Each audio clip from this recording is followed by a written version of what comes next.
Shalom Kareem, I'm Stephen Benoon. You're watching Benoon Institute of Biblical Research, also probably airing on Israeli News Live. This, of course, we have entered into the Passover season, started on Friday, and I wanted to take the time out to share this with you. I really wanted to do this during Passover, and in a way I'm kind of thankful I didn't, because the Lord began to reveal more things to me about this. But I was in prayer, and I asked our Father, I said, Lord, is there something you could reveal to me about the Passover, and that in light of Yeshua that would be a blessing for the people? And there were two things that he revealed. One yesterday, immediately after I prayed and asked this, and then a second one this morning. Here it is on Sunday morning. There are many churches that they celebrate what they call their Easter holiday. I'm not going to go into that issue at this particular point, but the Passover did start for the Jewish people. We have 7 days of Passover, which also goes all the way until the next Shabbat. So this is where we're at in Passover season right now. This is the day after the original Passover. And I want to start by reading here. It says, "And the Lord spoke unto Moses and Aaron in the land of Egypt, saying," and just for the sake of the Hebrew for a few seconds here, let's read that first part, because it's the original inspired language that God spoke to the children of Israel. Although the alphabet was different back then, we had a Paleo Hebrew versus the modern Hebrew we have today. It says, "V'yomer Yehuah el Moshe ve'el Aaron be'aretz Misraim le'mor." Okay, the Lord spoke unto Moses and Aaron in the land of Egypt, saying, "This month shall be unto you at the beginning of months. It shall be the first month of the year to you." That's why I always say, why do we celebrate the beginning of the year during the feast, during Sukkot, etc., is really kind of awkward, because we know that Passover is really the true beginning of the year. Our calendar is even set up that way, but yet we come around Yom Sukkot and Yom Kippur and we say Shana Tova. Well, this is Shana Tova, okay? "This month shall be unto you the beginning of months. It shall be the first month of the year to you. Speak you unto the congregation of Israel, saying, in the 10th day of this month they shall take to them every man a lamb, according to their father's house, a lamb for a household. And if the household be too little for a lamb, then shall he and his neighbor next unto his house take one according to the number of the souls. According to every man his eating, you shall make your count for the lamb. Your lamb shall be without blemish, a male of the first year. You shall take it from the sheep or from the goats. And you shall keep it unto the 14th day of the same month. And the whole assembly of the congregation of Israel shall kill it at dusk. And they shall take of the blood and put it on two side posts of the and on the lintel upon the houses wherein they shall eat it. And they shall eat the flesh in that night, roast with fire, unleavened bread, and bitter herbs, and they shall eat it, and eat not of it raw, nor sodden at all with water, but roast with fire its head and with its legs, and with the inwards thereof." Sorry about that, it froze up here for a second. "And you shall let nothing of it remain until the morning, but that which remaineth of it until the morning you shall burn with fire. And thus shall you eat it with your loins girded, your shoes on your feet, and your staff in your hand. And you shall eat it in haste. It is the Lord's Passover." Now, many of us already know. We know the story. We know the types of this, the type of Christ, etc. Incredible things that we can see from this. That Yeshua was the Passover Lamb, and of course we realize that this was a type of what God was showing that was going to come in the future. But there were some things, though, that the Lord showed me when I asked about this, if the Lord would be willing and so kind to share with me something I might be able to share with you that I felt like would really be a blessing. And there truly was some things that he shared with me yesterday and as well as this morning. And so I really want to share those things with you today, because I think it will truly be a blessing. And here's what some of the things were that the Lord began to show me in this. He said, showed me here in verse 7, "And they shall take of the blood and put it on the two side posts and on the lintel upon the houses wherein they shall eat it."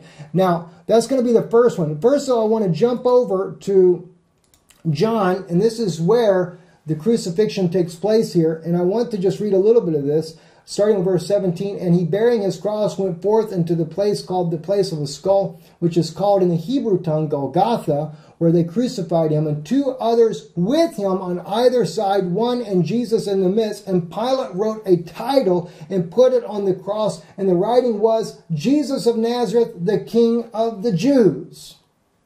Now, if you write that out in Hebrew, it literally is Yod He Vav He, the beginning of each letter of each word there. It shows you who the divine creator was. This title then read, Many of the Jews, for the place where Jesus was crucified was nigh to the city, and it was written in Hebrew and Greek and Latin. Then said the chief priests and the Jews to Pilate, Write not the King of the Jews, but that he said, I am the King of the Jews. Pilate answered, What I have written, I have written. Then the soldiers, when they had crucified Jesus, took his garments, and we know the rest of the story there. They parted them. So many things that God has revealed to me about that I've shared with you over times past. The crown of thorns that was upon his head, of course, showing that he was the same God that was in the bush speaking to Moses, that spoke from the midst of a thorn bush. And here God was again, the king was there on the cross in the midst of a thorn bush. He was speaking out to the people. All right. Now, as we read all this in here, though, these were some of the things that the Lord really began to deal with me on. We saw that on either side of him there was a thief, and above his head was written the title, the King of the Jews. Now, it's no small thing then when God says to Moses, They shall take of the blood and put it on the two side posts and on the lintel upon the houses wherein they shall eat it. That represented the crucifixion itself, the fact the two lintels of the post, showing that the blood of two prisoners on either side of Christ would be killed. That crown across the lintel, the two side posts, and of course over the lintel, over the top of the door, was a sign written, the King of the Jews. He is the door, he is the way, he is the truth, he is the life. And of course they placed that above him, showing that he would be crucified as well, right in the middle of them, the two posts there.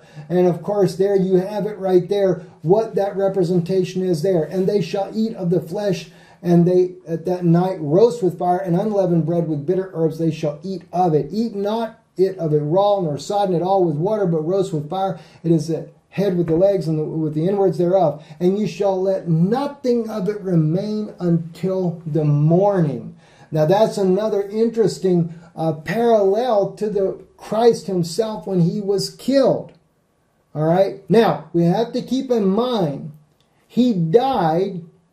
And there's a lot of debate over this, because people say, Jesus said that he would be in the heart of the earth 3 days and nights, as so was Jonah. And they say that he never really was 3 days and 3 nights, if you look at it in that case there. All right. Now, it is an idiom in Hebrew. For example, if we say that a king served 3 years in Israel, it could actually be a 14-month or 15-month situation. But if it falls in that previous year, the year that he actually serves, and then the next year, we call it 3 years, even though in reality he never served 3 years. Now that's, we might call it an apologetics, and I'm not trying to just justify something here, but in a Hebrew idiom, the 3 days, 3 nights can actually represent that, because we call it 3 days, which we consider to be 3 days and 3 nights. That could be where it is, because there's some believe that he was killed on Thursday. But we have in the book of John, we have the preparation of the Sabbath, which would be on Friday before the Sabbath begins. We also have the fact that we read in another one of the Gospels, before, this would have been before it was daylight, when Mary comes to the tomb is already empty. And we believe that to be on the first day of the week, which would have been Yom Rishon, which would have been Sunday. Now, here's the point, though. When she comes to the tomb is already open and there's nobody in it, and the sun's not even risen yet. And I believe the point that I really want to get into, rather than getting into the days of how many days was he there, etc., or what day was he crucified on, it's still the type of the fact that he was not there. And this is what that sacrifice, when it says, and you shall let nothing of it remain until the morning. Why? Because it showed that Christ, before the morning, before the resurrection itself would have taken place, Now, I realize we're skipping a day, but it's the fact that the point of it is that morning, before the morning came, Christ was already gone. His body was already gone. So a type in this here is that Christ typed that sacrificial lamb, that body was not there when the morning came. So when Mary goes to the tomb before the sun had risen at early morning, there was no body there. When did he rise? When did he leave? We don't know. But there it is again, another beautiful type of Christ and the true him being the true Passover lamb. And thus shall you eat it. You shall, with your loins girded, with your shoes on your feet, and your staff in your hand. And you shall eat it in haste. It is the Lord's Passover. The staff is another very interesting, beautiful word right here that is used in the Hebraic language. And just interesting to me to begin with, that the choice of the verbiage is being used here, because that staff, we know it's considered a rod or a stick, but it's also it can be a clan. It can represent a tribesman of each tribe that they may be a part of. But I always believe that it also represents the DNA of the individual there. Because why? This was written on the table of their heart. As the words are being spoken by Moses, it was placed in their heart what was there. And they were to have that in their hand, their staff in their hand, as symbolic. Because why? I think Micah chapter 7 tells us exactly why. There shall be a day when they shall come unto thee from Assyria, even to the cities of Egypt, and from Egypt even to the river, and from sea to sea, from mountain to mountain. And the land shall be desolate for them that dwell therein, because of the fruit of their doings. I believe that prophecy was fulfilled when Syria became ransacked, which is part of Assyria, because of what? Because of their doings, which means the people that are living in the land. It can also represent the Jewish people, Israel, because of their own doings, because we do have what? We have Israel and the United States, and of course different NATO countries there that cooperated in trying to overthrow Bashar al-Assad. And the U.S. in essence represents some of the lost tribes of Israel, and Ephraim being of the British Empire, and that being spread into the United States, the NATO forces there. We created this whole problem in the Middle East. So the land has become desolate because of our own doings. Micah is setting the stage of what it would look like in the Middle East right before verse 14 happens. And he says, tend thy people with thy staff. Literally, ro'eh amcha b'shebedecha, all right? Feed your people. All right, ro'eh. Ro'eh is like pasturing, taking the sheep out to the pasture. Feed your people with the staff, see, the staff of your heritage.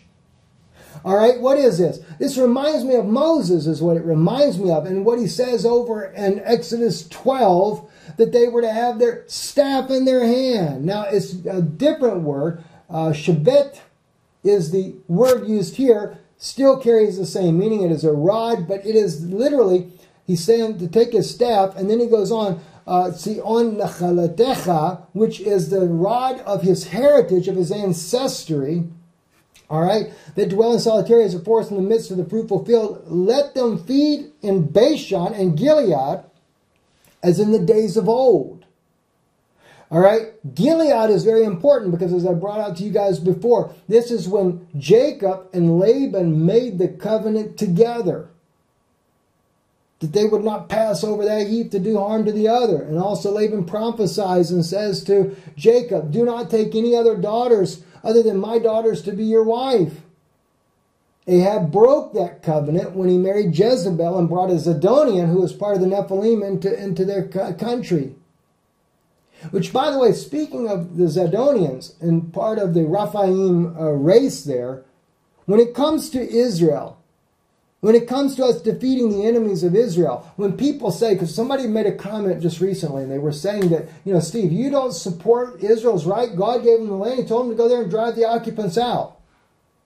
You know, God also told Esau to drive the occupants out when he came down there to southern Israel, in that area there where he was given that land. And so did Lot's children when they drove out the occupants as well. But you forget who the occupants were. They were Rephaim and Nephilim. They were the giants that were living in the land. They were part of a falling demonic race that had made it back into this world once again like it was before the antediluvian destruction.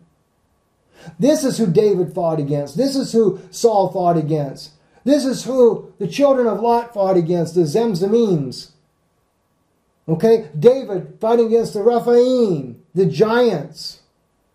It wasn't because they were big nations, it's because they were demonic people that were living in the land. Huge people. And God had sent us to drive out those occupants. And yet you have biblical prophecy after biblical prophecy that shows the error we would make in this day by killing our neighbors. It's not the same, friends. It's not the same. God will protect Israel, but we must keep His commandments if we expect to be protected. When Abraham came down to the land, Abraham didn't go in there and kill all the occupants. Abraham purchased what he had desire of. And even though God said, I've given you this land. But by the time Moses and Joshua came up, they were dealing with a different issue altogether. Major issue were they dealing with. So, in this case here, God sends Moses and Elijah, and it has to be Moses. I know a lot of people say, oh, it can't be Moses, it's going to be Enoch. All right, I appreciate that. I'm not against you because you believe that. But we didn't only leave God when we left Samuel the prophet and forsook God as being our king. We left God originally when God wanted a personal relationship with Israel, all 12 tribes, before we were ever split back on Mount Sinai. When God comes down in the midst of the people, when Moses was the prophet, this is when God wanted to have a true relationship with our people. This is when the Spirit of God came down like a fire, like it was on the day of Pentecost. And Moses was the one that was there. So the only one that can take you back to where you failed God as 12 tribes originally is with Moses himself, because he was the one that was coming to introduce God as Mashiach. And we rejected him. And then Elijah forerun the Mashiach in a human body. So Elijah and Moses must come together. And if you look at the scripture, God says here, and Micah, as in the days of thy coming forth out of the land of Egypt, will I show unto him, not marvelous, Nephilim, wonders. Do you not know that's over in, what is it, Exodus chapter 34, when God says to Moses, I will show you wonders such as I have never done in all the world. When's Moses going to fulfill it? That was after the parting of the Red Sea and all the plagues in Egypt. Okay, so he has to return. And what does he have? He has the rod, the staff of his heritage. In other words, it reminds me of Elijah and Elisha. The spirit of Elijah rests upon Elisha. But in this case here, it's even different. This is going to be a descendant of Moses himself, all the way down from the time when Moses was here. That staff, that DNA that has gone from son to son to son to son to son, and Moses' heritage there will be in this day somewhere along the way, and will be anointed with the same spirit that was upon Moses. That's my thought. That's a conjecture. Can't say it's so, but it looks like that. And so what we have with the Passover, the beautiful type so, is again, as I said, the crown of thorns that were upon Yeshua's head was that type of God speaking from the thorn bush where he spoke to Moses. The two posts where they put the blood upon the post and upon the lintels represented the two thieves that were crucified on either side of the door, which was Christ. Christ was the door. The lintel itself over the top of the door, because why? Their king had been once again rejected and killed. That's why the blood was over the lintel. That was Rome's part in this. Because even though he didn't want to kill Jesus, they did it anyway. All right? And then, of course, That lamb would not be left over to the morning. Before the morning would come, Jesus would be gone from that tomb. Now, I'm not talking about the fact that we know that Christ died on the eve of Passover, and it not being the fact that he rose up the Passover the next morning, but the fact that he rose up on the Sunday, the first day of the week morning, but before it was morning. Now, we don't even know when he actually rose, because the scripture really just tells us that the tomb was already open. He was gone come Sunday morning. Very interesting indeed. Some very beautiful insights that I wanted to share with you. And of course, that staff, that DNA, I think is so beautiful there. Micah's prophecy, so much to be said there in Micah. If you're watching this on Danon Institute, check out Israeli News Live. We released a broadcast there today dealing with the situations that are going on in Israel, because there's so many people that are speaking to us, and they're, we're getting a certain group coming in that are against what we're saying because we're willing to tell the truth of what's happening. They're saying there's other channel out there that tells what the real news is going on in Israel. And I reminded people there of the ungodliness that our government does do. There are some good politicians on Israel, and I believe that. But there's also an agenda, and that agenda is to promote what Rome wants. Just like Moshe Sharit and Ben Gurion, the first two prime ministers of Israel, were promoting Pope Pius XII's agenda. We have those in power today asserting Pope Francis' agenda for this day as well. And so we're going to expose that one way or the other. And it needs to be said, because not everything that our government does in Israel is of God. And I know some people think that it is. And we dealt with that issue in our broadcast here on April the 1st, 2018.